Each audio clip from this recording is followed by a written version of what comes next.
Guys, good morning. Welcome back sa aking YouTube channel. For today's video, check natin ang 2025 Honda City 1.5 SCVT Taffeta White.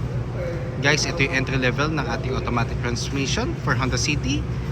Ang kanyang price is 998,000 pesos. Tour ko na kayo ngayon sa ating featured unit for today. Dito tayo guys sa front portion muna. Front portion natin, naka halogen projector headlights tayo with daytime running lights. Ito yung daytime running lights natin guys. Then meron siyang chrome garnish sa upper portion. Then matte black ang ating front grille. Same goes dun sa lower front bumper. Pero the good thing about dito sa model natin na present for Honda City, yung kanyang pinaka bumper itself, kung mapapansin nyo, very aggressive ang kanyang itsura. May mga sharp na siya portion. Guys, wala pa siyang fog lamps for Honda City S. Pero normally naman kung gusto nyo palagyan, may option naman tayo. Then regarding naman engine guys, 1.5 CVT or 7-speed automatic, 121 horsepower, 145 Newton meters of torque, double overhead cam or dock, then front wheel drive. Then gas consumption niya guys, nag-range siya 8 to 14 km city driving, then 14 kilometers and up highway naman. So ano siya, depende siya sa driving habit niyo. At the same time, may may factor din yung road condition, load capacity. Pero overall, fuel efficient ang ating Honda City. Yun yung pinaka main advantage niya compared with other competitors sa market. Kasi naka 7-speed automatic na rin tayo guys. Which is matagal na rin naman naka-implement yung CVT transmission ng Honda. So siguro mga na siya, mga nasa 10 years na rin. Then eventually, all of our clients naman very satisfied naman sa performance ng ating CVT engine. Pakita ko na may passenger side guys. So dito naman tayo sa gulong. Naka 15-inch alloy wheels tayo. Then ventilated disc ang ating front brakes. Then MacPherson strut ang ating suspension naman sa front. Then ang signal lights is nasa fender portion. Ground clearance is 134 mm. Door integrated side mirrors, iwas blind spots. Body color door handles. Drum brake naman ang ating rear brakes. Then torsion beam naman ang ating suspension sa rear. Naka shark fin antenna na tayo guys. Across all variants ng ating Honda City, naka shark fin antenna na. So wala na yung micro type, which is mas it gives more sporty look pag naka shark fin antenna tayo. Dito naman tayo sa back portion ng ating Honda City. So one of the safest color talaga guys is white, tapos yung silver. Basta light color guys, yan yung pinaka safest color. For me kasi mas hindi siya visible sa sa mga dumi. Pag kinarwash nyo at hindi nyo siya nagamit na ilang araw, hindi siya ganun kita. Not unlike dark colors kasi kapag kumapit yung alikabok, kitang kita nyo agad. And the same time, pag may mga malalim na scratches, very visible pag dark colors. Not unlike mga light colors, kumbaga minimal ang visibility ng scratches natin. Then tail lights natin guys is LED na. The good thing about dito, malaki ang ating tail lights. Not unlike other brands na hanggang dito lang. Ang ginawa ni Honda, in-extend niya dito sa side. Kaya mas visible tayo lalo paggabi din. Pag umiilaw ang ating mga tail lights. Then meron tayong Honda emblem. Then meron tayong reverse. Wala palang reverse camera to. Ang may reverse camera is V variant NRS. Pero if ever, kung gusto nyo magpa-install ng reverse camera and backup sensor, we offer yung yung mga items dito sa dealership. So pwede rin kayo mag-inquire sa amin. Then Rear bumper is matte black with reflector. Pakita ko lang ulit ang ating back portion. Sampo lang ang ating compartment. So, one of the best features ng ating Honda City is yung compartment space niya. 519 liters of cargo space. Even yung mga previous generation, yun talaga ang asset din ng Honda City natin. Mas marami kang malalagay talaga na mga bags, gamit, or even groceries. Then, spare tire is Donut type. Then, nandito na rin yung jack. And then, just in case mag-release naman tayo, kompleto naman tayo sa tools, freebies. And syempre, yung ating after sales, syempre, yun ang pinaka-importante. Dito naman tayo sa sa driver side ng ating Honda City. Kung mapapansin nyo, yung Honda City natin ngayon, mas nag-e-evolve yung dimensions siya. Kumbaga yung dating maliit na Honda City way back mga early 2000, ngayon almost mid-size na ang kanyang size. So, nag-i-improve or nag-i-innovate din ang sizes ng ating mga sasakyan time to time. Fuel tank capacity is 40 liters. Minimum octane na required is unleaded 91. So, if ever gusto nyo ng 93, 95 or 97 octane, kailangan i-maintain or consistent na isang octane lang ang gagamitin natin para hindi magkakaroon ng effect sa engine. So dito tayo sa door panel ng ating second row. So combination siya ng urethane and fabric sa armrest ng ating side door panels. Then ang seats naman, ang material niya is fabric. Ceiling natin is light gray.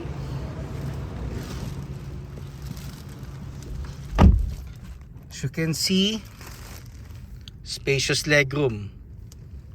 Isa sa mga best assets o best features din ng Honda is yung maximize ang interior space. Maluluwag ang units natin. For comfort din and convenience ng end users, even kahit kayo, long travel, meron kayong comfort sa daan. Sa center portion naman guys, meron siyang 2 cup holders. Pero if ever naman gusto nyo palagyan ng armrest, may ino-offer naman within mga car shops, even sa aming accessories department, may ino-offer na armrest para just in case gusto nyo magpalagay, pwede natin siyang installan. Then ang ating dome light. So lagi natin ugaliin na i-check to, lagi nasa gitna or naka-off pag patay na ang makina. Pag iniwan natin naka-on to at in-off natin ng engine, matik madedrain ang battery. So always check kasi ang battery ng brand new na Honda is 1 year warranty lang. Then rest ng mga irreplaceable parts, 3 years warranty or 100,000 kilometers. The good thing about Honda rin nga pala guys, just in case wala pa kayong idea regarding sa maintenance, every 6 months or 10,000 kilometers lang ang ating maintenance. So mas time consuming siya compare with other brands na 4 times ka magbe-visit. Then regarding naman sa driver side, nandito ang ating mga buttons or controls. So for the side mirror, ito left or right. Pag napili mo na yung side na gusto mo, ito yung kanyang control or knob. Then central door lock, window lock, and window switches. Manual folding ang ating side mirrors guys. Driver seat. So sa driver seat guys, meron tayong lever dito para i-open ang compartment. Then sa ilalim naman dito yung gas lid and hood. So may height adjustment guys ang ating front seats, ang ating driver seat. So dito naman tayo sa front portion. So sa steering wheel guys, urethane ang ating texture ng ating steering wheel. At kung mapapansin nyo, colored ang ating digital panel. Ulitin ko lang. Kasi naka Honda Sensing na lahat ng variants natin. The good thing about Honda City, lahat ng variants natin equipped ng Honda Sensing. It's more on additional safety features na it promotes the right driving habit. I-guide ka yan, hindi ka pwedeng dumepende doon guys. It's more on assistance lang, like yung mga lane keep assist, road departure mitigation. So nag-i-innovate din talaga ang technology ng ating mga sasakyan as time goes by. Then combination siya ng analog. Then itong portion na to, yung digital na maliit, it's more on gear indicator. Para hindi ka na titingin sa transmission just in case nagda-drive ka. Pero normally naman pag uma-under ka, ano lang naman siya. Naka drive lang or sports mode. Balik tayo sa ating steering wheel. Sa steering wheel guys, meron tayong audio control with hands-free telephone assist. Then for the adaptive cruise control and Honda Sensing. For the wipers. And for the headlights. Push start button na rin siya guys. Touchscreen audio unit with Apple CarPlay and Android Auto Ready. Wireless na siya guys. All variants wireless na. Aircon buttons. USB ports for mirroring and charging. Then power outlet. Just in case i-consider nyo magpalagay ng dashcam. Dito nyo ilalagay yung power source. Basta plug and play, walang problem. Pero kung may itatap na wiring at magpapa-install kayo sa labas, hindi namin siya rine-recommend kasi possible magkaroon ng conflict sa wiring, the same time ma-avoid ang warranty. Then 2 cup holders. Then transmission natin guys, ito yung clutch. Then leather cover na with gray stitches. Then the good thing about sa transmission, yung surroundings niya is glossy black with chrome linings or accent. Itong portion naman na to, dito mo lalagay yung manual key ng smart key just in case ma-discharge yung battery mo, para ma-shift mo lang yung transmission mo to neutral. Just in case na karoon ka ng situation na discharge yung battery mo sa gitna ng daan or gusto mo siyang iusod, ito yung pinaka way para ma-unlock yung transmission. Icon button, it promotes fuel efficiency. Normally mas applicable siya sa city driving. At kung hindi ka naman nagmamadali, pwede mo siyang on. Pero hindi niya mabibigay yung speed na gusto mo pag diniinan mo yung gas pedal. Kasi ano siya, kumbaga para siyang pigil. Kasi nga, yun nga, fuel efficiency ang pinopromote niya. Then sa transmission naman, park, reverse, neutral, drive, and sports mode. Sports mode, it gives more better acceleration. Pero expect nyo guys, mas magko-consume siya ng gasoline compare sa drive. Pero kahit naka-drive lang siya guys, mga long travel, kayang-kayang i-comply ng engine yung power and speed na gusto mo. Proven and tested na yan guys. Then, handbrake. So kung mag-handbrake tayo guys, yung pinakamataas. Kasi pag inangat lang natin yung handbrake, may tendency pa rin na mag-move yung vehicle. Passenger seat. Then yung dashboard natin guys is very, for me it's very simple pero napaka-smooth, napaka-pulido. The same time parang ano siya, the same time parang siyang futuristic ang kanyang design. Siguro dahil sa ano, sa chrome accent dito sa dashboard. Glove box, laging lalagay dyan is yung warranty booklet, owner's manual, ORCR na hindi expired. At the same time, insurance policy na hard copy just in case you have one. Then, map light natin. Ugaliin din natin i-check ang map lights just in case nakapatay na yung engine at bababa na tayo ng sasakyan. Para at least hindi magkaroon ng effect sa battery kasi ano yan, magkakaroon talaga siya ng ano, ng problem sa battery pag naiwan natin yung map light and dome light na naka-open. Then visors. Then mirror.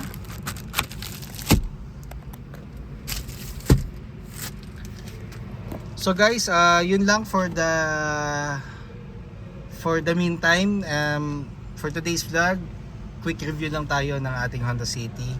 Then if ever you have inquiries for low down payments, discounts, parts inquiries, or even service appointment, or even test drives, or bank display for our bank partners, feel free to call or text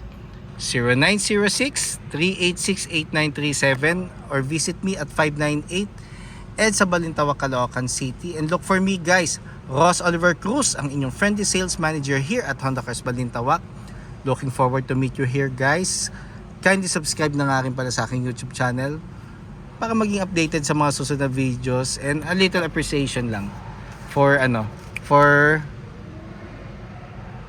for community growth ng aking YouTube channel. And pa-follow na rin sa aking Facebook, Ross Oliver Cruz, or aking Facebook page, Honda Cars Balintawak Best Deals by Ross Oliver Cruz. Yun lang guys, thank you and God bless.